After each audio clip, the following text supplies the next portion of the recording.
Oi, pessoal!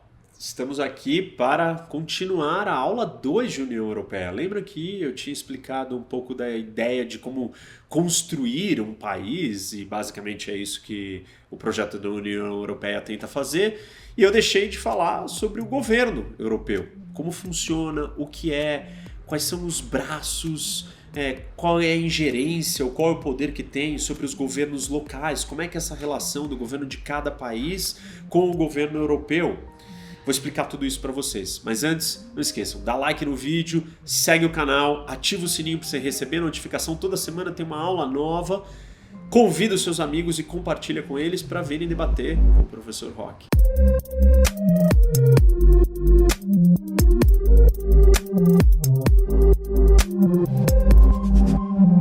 Então vamos começar falando sobre os governos, ou o governo da União Europeia, e usando a nossa analogia com um país, no caso o Brasil, ou Estados Unidos, ou qualquer outro que vocês queiram, de preferência uma federação, porque o projeto europeu é um projeto de uma federação, não é um governo unitário, é um projeto, os outros países têm autonomia, do mesmo jeito que os estados dos Estados Unidos têm autonomia.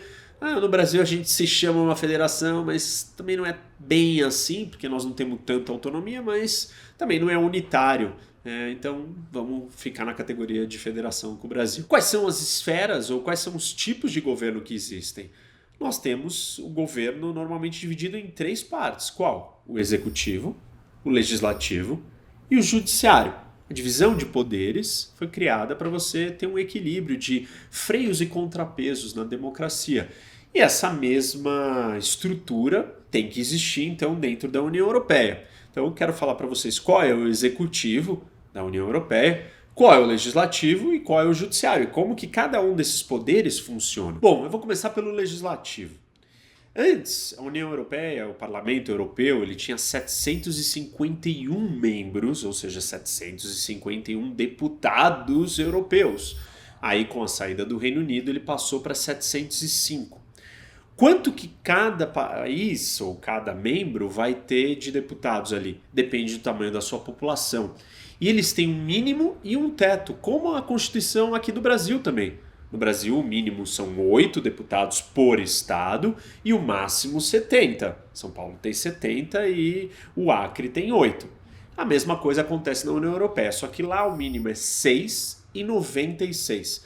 A Alemanha tem 96 e Chipre tem 6. Bom, tem umas curiosidades interessantes. Por exemplo, como que esses deputados europeus são eleitos? E aí existem partidos europeus. Porque não é o partido do seu país, mas é o partido da Europa. Então existe o Partido Verde Europeu. O Partido Verde Europeu tem candidatos na Alemanha, tem candidatos na França, mas quem que é na Alemanha e na França? São só franceses, na França, só alemães na Alemanha. Uma vez que ele eleja alemães verde e franceses verde, quando eles chegarem no parlamento, eles vão se juntar num bloco verde, mesmo sendo de nacionalidades diferentes. Mas olha que complexo e que difícil isso pode ficar. Porque no momento você está defendendo o interesse francês, mas no outro você está aliado a uma ideologia de um partido verde europeu. E num terceiro momento você pode estar interessado na ideologia verde da França, que é diferente da ideologia verde da Alemanha. Então, percebe como vai ser difícil você construir uma coalizão, uma unidade política ou caminhar para um lugar ou para o outro? Você tem as diferenças de partidos, você tem as diferenças dos interesses nacionais. Claro que os partidos europeus tendem a atrair as pessoas com ideias semelhantes, mas mesmo assim você não joga fora a sua soberania ou a sua identidade nacional. Você está indo lá, afinal de contas, representar a França. Não importa que você seja do Partido Verde Europeu e que tenha um colega seu verde alemão. Em última instância, você também tem que defender os interesses da França e não só os interesses da ideologia verde. As eleições acontecem a cada 5 anos e existem 22 comissões no Parlamento Europeu e basicamente como funcionam todos os outros parlamentos, com as comissões, né? As comissões são grupos menores que decidem e aprofundam nos temas antes deles irem para votação no plenário, aonde você vota o mérito do tema e não a forma, ou não questões técnicas que muitas vezes são decididas nas comissões. Existem algumas peculiaridades ou até estranhezas nesse órgão, é que o Parlamento Europeu não propõe leis. Dentro do Parlamento brasileiro, do Parlamento americano e assim por diante, os deputados, eles vão lá e propõem leis. Você escreve uma lei, propõe ela, eu fiz isso, já aprovei a minha lei, você propõe a lei e ela caminha. Na Europa, não. Você só aprova uma lei que foi proposta por outros. Vocês estão se perguntando, mas então quem é que propõe essas leis? Um outro órgão, que por um acaso é o equivalente ao executivo na União Europeia, que é a Comissão Europeia. Essa comissão seria equivalente com o que a gente acontece no legislativo brasileiro, por exemplo, que muitas leis são propostas pelo executivo. Então aqui no estado de São Paulo, o governador propõe leis e o legislativo aprova ou rejeita essas leis. Isso acontece lá na Europa, só que só vem dali. Então é como se fosse aqui no Brasil, por exemplo, nenhum deputado poderia propor nenhuma lei. Ele só recebe as leis propostas pelo executivo. E ele só tem o poder de aprovar ou reprovar. Na União Europeia, o Parlamento Europeu funciona desse jeito. As eleições para esse legislativo europeu, elas acontecem em cada país e cada um tem as suas regras. E elas não acontecem junto com as eleições nacionais, são eleições europeias. Claro, às vezes elas podem coincidir, mas a ideia é que você tenha uma eleição na França para o Parlamento Europeu, uma eleição na Alemanha, e são regras diferentes em cada uma dessas eleições, mas elas levam para o mesmo lugar, para o Parlamento Europeu. Outras regras que são diferentes, por exemplo, a idade mínima para votar e a idade mínima para se candidatar, são diferentes em cada um desses países. Algumas têm a mesma, mas existe diversidade de escolha e de regras. Eu falei para vocês que existem os partidos europeus, mas eu não tinha dito quantos são. São 10 partidos. 8 deles hoje têm cadeira no parlamento. E o maior de todos é o Partido Popular Europeu. Tem um dado interessante de representatividade democrática desses 3 poderes, né? Eu falei do Executivo, Legislativo e Judiciário, que somente os membros do Legislativo Europeu são eleitos diretamente. Os outros poderes e os outros cargos, eles são nomeados, indicados. Então não tem uma eleição direta, mas para o Parlamento Europeu tem. E uma das grandes críticas é a falta de representatividade dessa entidade, dessa estrutura que é a União Europeia, do ponto de vista democrático falando. E o parlamento é o único ali que satisfaz isso. Então você tem lacunas e críticas maiores aos outros poderes. Eu estava explicando há pouco para vocês a questão das relações entre você estar representando o seu país e ao mesmo tempo pertencer a uma ideologia comum europeia. Então, por um lado, você é verde ou popular, alguns dos 2 partidos que eu já citei aqui, mas por outro lado você é de um país, França ou Alemanha. Então tem uma diferença quando a gente compara esses 2 elementos. Ainda tem um outro complicador que eu falei lá atrás, que é a questão do idioma. Então, vocês se imaginam, né? Normalmente o parlamento é um lugar de muita falação, muita discussão, argumentação, e você tentar achar zonas de convergência. Agora imagina quando você não entende. Se falando a mesma língua já é difícil, imagina quando todo mundo está falando línguas diferentes. E existem 24 idiomas oficiais. Então, verdadeiramente, o Parlamento Europeu é uma torre de Babel. Eu vivenciei isso numa escala muito menor quando eu trabalhei no Conselho de Segurança e eu vi os 15 membros do Conselho, principalmente os que têm o assento permanente, debaterem e falarem na sua língua nativa. E os outros ficavam escutando com um fone de ouvido com a tradução simultânea. E aquilo parecia uma conversa de louco, porque ninguém se entendia ou era muito lento, era uma conversa difícil. Se você quiser lembrar mais dessa história, para quem não assistiu, assiste o meu vídeo da geopolítica da ONU e eu conto no detalhe essas histórias. Mas enfim, o que está acontecendo, o que acontece no Parlamento Europeu é muito parecido nessa questão do idioma. Uma torre de Babel, onde cada um fala uma língua, tem uma ideologia diferente e tem que defender o interesse de uma nação diferente. Então imagina a dificuldade de você chegar em algum consenso aí, ou consensos relevantes, porque às vezes se chega em consenso sendo o mais genérico possível para não incomodar ninguém, só que é tão genérico que você acabou não definindo nada de preciso e realmente relevante. Bom, eu falei para vocês do parlamento, que seria o equivalente a uma câmara baixa, mas nós temos o equivalente a uma câmara alta, que seria um outro órgão do legislativo europeu, que é o Conselho da União Europeia. Esse conselho ele é composto por 27 membros, os 27 países. Então, cada um dos países indica alguém para sentar no conselho, dependendo do assunto que vai ser tratado. Então, o assunto é agricultura. Aí o país, a Alemanha, manda o seu ministro da agricultura, a França o seu, Portugal o seu e assim por diante. Os 27 sentam para debater assuntos de agricultura, ou para ratificar ou aprovar o que foi votado pelo parlamento. Se é uma Câmara Alta, o equivalente a um Senado, ele tem que aprovar também e votar em cima do que o parlamento já votou. Bom, vamos sair um pouco do legislativo e entrar no executivo. E aí, basicamente, nós temos dois órgãos: a Comissão Europeia e o Conselho Europeu. Não confundam o Conselho Europeu com o Conselho da União Europeia. São duas coisas diferentes, lembra? Um era do Legislativo e o outro é do Executivo. Vou começar pela Comissão Europeia, composta por 27 pastas, ou seja, 27 assuntos, e cada país vai assumir um desses assuntos. Então tem agricultura.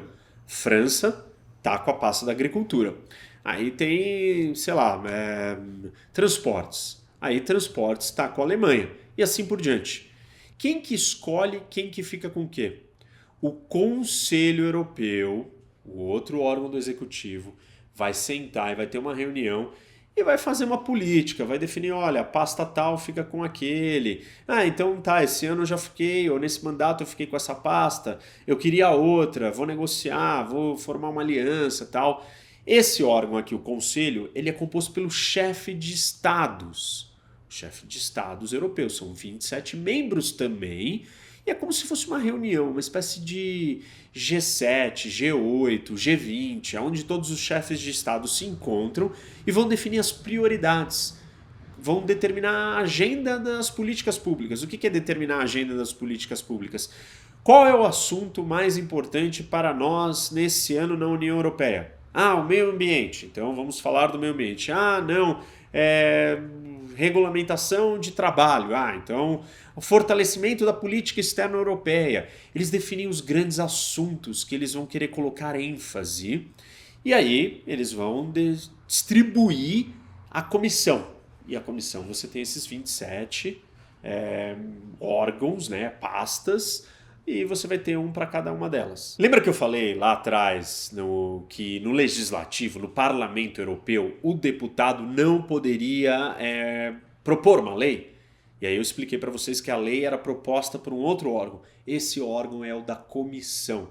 A Comissão Europeia é que propõe as leis. Então sai dali o desenho das leis. É o executivo escrevendo as leis e dando para o parlamento aprovar, ratificar ou negar. Essa Comissão Europeia é a responsável, por exemplo, pela negociação de tratados internacionais. Então, o tratado do Mercosul com a União Europeia, quem estava lidando com ele era a Comissão. A saída do Reino Unido da União Europeia, quem estava lidando era a Comissão Europeia. Os membros da comissão, eles têm mandatos de duração da mesma duração que os deputados têm no parlamento, na legislatura. Então são 5 anos também. Desses 27, eles vão ficar 5 anos, mesmo tempo que os deputados vão ficar lá. Então, encerrando com o executivo, vamos falar do judiciário. E aí tem basicamente 2 órgãos, que é o Tribunal de Contas Europeu e o Tribunal de Justiça Europeu. O Tribunal de Contas, o nome por si só já explica, ele fiscaliza, cuida do orçamento. E o Tribunal de Justiça seria o equivalente à Suprema Corte Europeia. O Tribunal de Justiça da União Europeia, o equivalente à Suprema Corte, é composto por 27 juízes, um de cada país. E eles têm um mandato de 6 anos. Vocês devem estar se perguntando, mas peraí, essa Suprema Corte Europeia, ela é a Suprema Corte das Suprema Cortes? Não, porque ela não tem jurisdição sobre os países. Ela só julga e só trata das leis ou do direito da União. Não todos os direitos ou todas as leis e todos os itens jurídicos que estão sendo discutidos em cada país. Então não é assim, eu entrei com uma ação na Alemanha, eu recorri, subi para as altas cortes, aí chegou na Suprema Corte, aí a Suprema Corte julgou contra mim, aí eu vou recorrer para a Suprema Corte Europeia. Não, a não ser que o assunto seja ou diga respeito às questões das leis da União, que é a grande estrutura da criação deste super país. Então, ela não tem o mesmo poder de uma Suprema Corte, ou ela não tem ingerência sobre o direito nacional de cada um deles. Mais um exemplo de como isso não avançou a ponto de ser uma verdadeira união, como é dentro dos países. Então, seria mais ou menos uma Suprema Corte aqui do Brasil ou nos Estados Unidos que não tem poder de decidir ou de influenciar decisões das cortes inferiores. Claro, a Suprema Corte ela tem certos temas que ela trata e outros não, mas lá é muito mais restrito. É uma corte direcionada para essa instituição ou para essa estrutura paralela que é a União Europeia, muitas vezes colocada acima dos países, mas em várias outras ela está acima de um modo frágil ou não realmente sólido a ponto de ter soberania, ter autoridade, ter poder. Então, não é uma instituição ou uma organização supranacional. Esse governo, ele não tem poderes totais. Em algumas áreas ele está construindo seus poderes e ganhando mais, como no caso do legislativo. O executivo, por exemplo, ele já não é eleito, como eu comentei aqui com vocês. E assim por diante. O judiciário também tem muito mais limitações. Enfim, não dá pra gente achar que é simples vencer as barreiras da soberania, as barreiras da identidade, da cultura, do idioma e das vontades particulares de cada um desses países. Porque eles querem caminhar numa direção, de um jeito, numa velocidade. Então, juntar todo mundo tão diferente num único bloco e esperar que você vai fazer todos caminharem suavemente para aquele lugar é um projeto muito complexo. Vide o nosso exemplo aqui no Brasil. Aliás, grandes dos problemas que nós temos no Brasil é essa diferença. O Rio Grande do Sul tem quase nada ou muito pouco de diretriz, de objetivo comparado com o Acre. E assim por diante. Então imagina se num país que você tem a mesma cultura, a mesma história e o mesmo idioma e está todo mundo alinhado numa estrutura única, a gente já não consegue caminhar para o mesmo lugar. Imagina quando nós estamos falando de sociedades, histórias e povos diferentes. Então a Grécia e a Alemanha e assim por diante. Não vai ser fácil para a União Europeia construir os Estados Unidos da Europa. E por isso que todo mundo olha e presta atenção no que está acontecendo ali. Porque talvez esse seja o próximo passo da humanidade. Se o salto da criação do Estado-nação foi um dos grandes avanços que nós conseguimos, pelo fato da gente conseguir coletivamente juntar muita gente que não tinha laços antes, porque os laços eram tribais, familiares, de clã, e aí nós juntamos e criamos uma nação onde você compartilha e coopera com um monte de gente estranha, porque eles são estranhos, né? A maioria dos brasileiros são estranhos para nós, a gente não conhece eles. Não são estrangeiros, mas são estranhos. E a gente compartilha, e esse foi um grande avanço. Imagina quando a gente conseguir fazer isso, se é que é possível, se é que vai ser possível. A geopolítica e a geografia nos diz que você não consegue apagar o amor herdado, e o amor herdado vem da terra da onde você nasceu, ou seja, a identidade alemã vem da história, do idioma e da terra alemã. E não adianta simplesmente eu criar uma entidade, um negócio, uma ideia europeia e achar que todo mundo vai se movimentar e dar as mãos por aquele ideal. É curioso olhar a parte desse obstáculo até, por exemplo, quando a gente fala do hino europeu. ele não pode ser cantado, porque não pode ser nenhum dos idiomas, porque se você escolher um dos idiomas, você pode estar favorecendo ou privilegiando um dos países ao invés dos outros. Então é um hino com uma música só instrumental, mas obviamente que aí tem o outro lado. Essa música instrumental, ela foi criada em algum lugar, porque veio de alguma pessoa, de algum canto, e todo mundo vem de algum canto. E você não consegue eliminar a relação que nós temos com o físico, com a geografia, com o lugar. E esse é talvez um dos maiores dilemas. Se a gente conseguir transpor essa barreira, nós vamos estar começando a criar estruturas de organizações, de sociedade, de mundo, que vão além do tamanho que a gente conseguiu chegar até hoje, que era do Estado-nação. Nós estaríamos indo para a construção de supernações, supranacionais, e aí então mais gente ainda. E esse é um dos objetivos da União Europeia, se tornar competitivo, mas essa é uma conversa para uma discussão da geopolítica da União Europeia, que é se tornar competitivo e com gente suficiente cooperando e andando na mesma direção, de tamanho comparável às outras grandes nações, seja a Índia, China ou Estados Unidos.